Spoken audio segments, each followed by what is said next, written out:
નમસ્કાર મિત્રો। માણસ સહજ સ્વભાવ છે જે જીવનમાં ડગલે ને પગલે માન સન્માન માગે છે। આપણે ઘણીવાર હું અને મારું આ બંને શબ્દો પાછળ એટલા બધા ખોવાઈ જઈએ છીએ કે સામેવાળી વ્યક્તિના દૃષ્ટિકોણને સમજવાનું જ ભૂલી જઈએ છીએ, કારણ કે અહીં દરેક વ્યક્તિને પોતપોતાની વાતો ખાસ લાગે છે અને અન્ય વ્યક્તિની વાતો બકવાસ લાગે છે। આ પરિસ્થિતિ પાછળ સામાન્ય રીતે 3 કારણો જવાબદાર હોઈ શકે છે। એક છે અહંકાર, બીજું છે સ્વીકૃતિની ભૂખ અને ત્રીજું છે સંવેદનશીલતાનો અભાવ।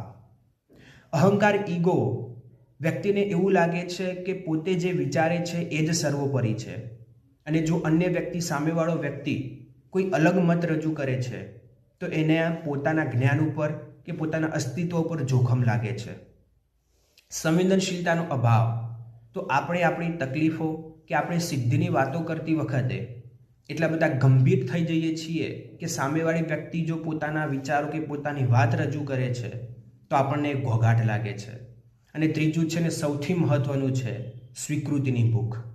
માણસ સમાજમાં માન સન્માન માગે છે, પરંતુ એ વખતે એ વાત ભૂલી જાય છે કે માન સન્માન મેળવવું હોય તો એ 2 વે ટ્રાફિક જેવું છે, જો આપશો તો જ મળશે।